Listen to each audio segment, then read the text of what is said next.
You just press the button. I think it's kind of a no-brainer. This is a real button. Do you think Bitcoin will be disruptive in that way? I mean, now it's a speculative currency. Will it be something that will be what normal consumers will use and will disrupt the banking industry? My opinion of Bitcoin is that, I think Bitcoin is probably a good thing, but it's essentially, its main thing will be, I mean, this will probably get quoted here and there, but I think it's primarily going to be a means of doing illegal transactions. But that's not necessarily entirely bad, because some things shouldn't be illegal.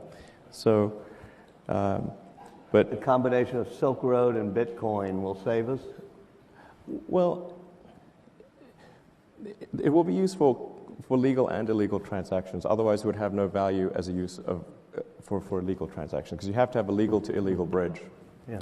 I don't own any Bitcoin, by the way. So what does Buffett not like right now? That would be Bitcoin. He says that Bitcoin right now looks a little bit tulip-like to him. It's not a currency. I mean, it does not meet the test of a currency. I wouldn't be surprised if it's not around in 10 or 20 years. Why does it not meet the definition of a currency? Well, because people say, well, I'll sell you goods in Bitcoins, but they change the price of those every time the price of the dollar changes in relation to Bitcoin. They're pricing off the dollar. They could say, well, I'll sell it to you in barrels of oil, but if every time the price of oil changes, they change the number of barrels you have to have. That's not, your oil is not the currency. So just taking a look at the returns we've seen in Bitcoin over the last couple of years versus the equity market that Dom just pointed out. James, I know one of the things you are saying here in your note that long-term investors should buy all of these dips as part of their portfolio and just never look at them again. Yeah, Bitcoin is not a penny stock. It's not something you buy one day and sell the next day for little gains. You have to be a long-term believer that cryptocurrencies solve huge problems that paper currencies have. Cryptocurrencies will replace some or all of paper currencies in the long run. So people are always saying, oh, am I too late to get into this? No, this dip now gives the opportunity to see massive, enormous gains. Are you investing in Bitcoin and other cryptocurrencies? I've been buying on the way down, and I'll buy on the way up. So, what's going to happen is more regulation will happen, and that's a good thing, because then the masses will trust that the government's involved, they will possibly be protected, and institutions which have not yet been exposed to this really, maybe 0.25% of institutions have exposure to Bitcoin, they'll finally start getting in, and this will be a valid investment class. Yeah. Regulations. This is part of the reason we're seeing Bitcoin and other cryptocurrencies shellacked in the last couple of days. Crackdowns in China, South Korea. How do you regulate the cryptocurrency market? It's a fair question. South Korea has hinted that it might want to take on the exchanges themselves. Since at least one person in the South Korean government recanted that idea. I would agree with James that regulation in the end is a good thing for these markets. We saw it happen in Japan in 2017. That was a big boost to the market. Australia as well sort of acknowledged that this is a thing that we want to be a part of. But I think we do need to be careful that the government ain't gonna save you right now. Maybe 20 years from now, there'll be some sort of mechanism, but there's no safety net in this whatsoever. So if we want to think that this is a market that we understand, and there's a rubric of CNBC, and there's futures, and there's prices, it's all just sort of showmanship at this point. James, I see an inherent contradiction, I think, in what you're saying. A couple months ago, you said Bitcoin can make it to $1 million per Bitcoin by 2020 easily. At the same time, you say regulation is good for Bitcoin because it's going to increase adoption. People will feel more comfortable with it. Well, if it's that volatile that it's going to rise 100x in 2 years, Visa's not going to accept it. It's not going to be replacing traditional currencies anytime soon.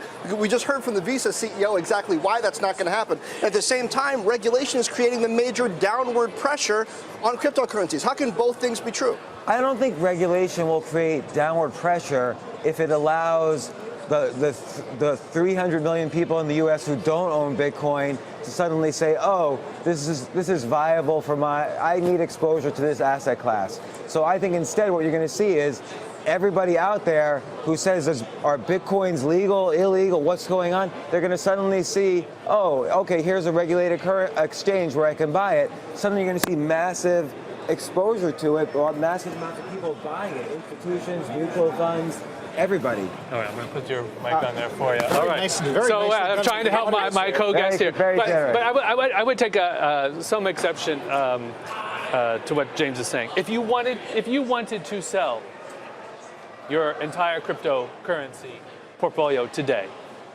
how much of it could you get out? You could get out probably 50 to 100 million a day. I mean, the volume goes up every day. I mean, there's more volume on Bitcoin than on most stocks on the New York Stock Exchange. Right. So I don't see, liquidity is not an issue.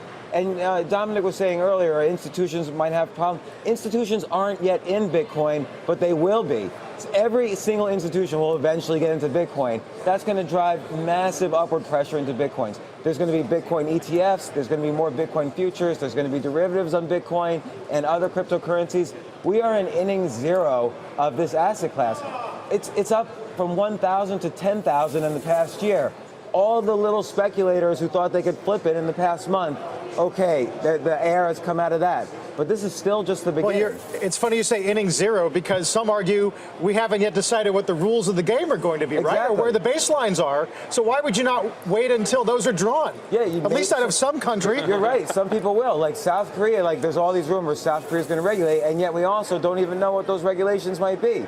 So we might even be below inning 0, but we do need some guidelines on regulations, how the U.S. feels about it. No one's making it illegal, just like no one made the internet illegal. This is a global phenomenon. Where are you on Ripple and Ethereum? I mean, when you say Bitcoin, are you using it generically, or you mean that specific trade? I think Bitcoin and Ethereum and a few other cryptocurrencies are the main currencies out there right now. You see a couple $100 billion already invested in them. That's way beyond anything beyond the fad level. Like, this is a real investment class that's smart. But some of these other so-called joke cryptos, you would not touch. 98% of cryptocurrencies are scams or frauds. So you got to stick to the legitimate ones. That's encouraging. Yeah. No, but that's what's scary, and that's why regulations are needed. We need to help the 300 million people in the U.S. who'd like to get involved but don't know where to start.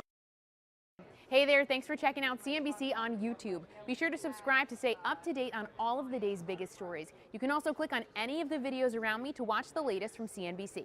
Thanks for watching. Money from place to place. The cost of doing so, the overhead, as you put it, makes me think, believe it or not, of Bitcoin, because some people have said, hey, Bitcoin is the answer to those problems. Are you a believer? Well, Bitcoin is exciting because it shows how cheap it can be. Bitcoin is better than currency in that you don't have to be physically in the same place. And, of course, for large transactions, currency can get pretty inconvenient. The customers we're talking about aren't trying to be anonymous. You know, they're willing to be known. So the Bitcoin technology is key, and you could add to it or you could build a similar technology where there's enough attribution that people feel comfortable. This has nothing to do with terrorism or any type of money laundering. In fact, one can pay for a tour on Virgin Galactic up to the moon with Bitcoin. I think the Winklevoss twins have said that they would do exactly that. You think this is a currency that's really going to work eventually? Well, I think it is working, and there will be other currencies like it that may be even better.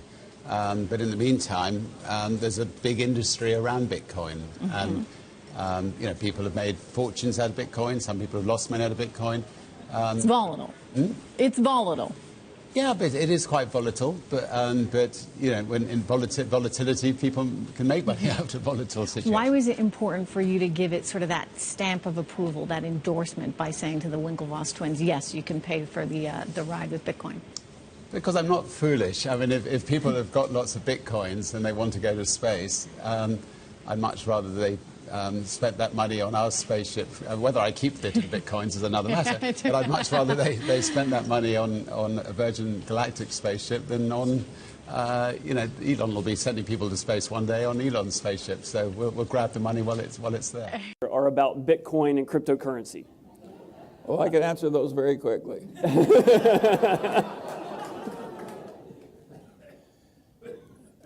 I think it's perfectly asinine to even pause to think about them. You know, it's one thing to think that gold has some marvelous store of value because man has no way of inventing more gold or getting it very easily. So it has the advantage of rarity. Believe me, man is capable of somehow creating more Bitcoin. They tell you they're not going to do it. They mean they're not going to do it unless they want to. That's what they mean when they say they're not going to do it. Yeah.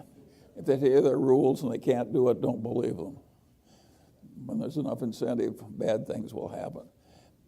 It's bad people, crazy bubble,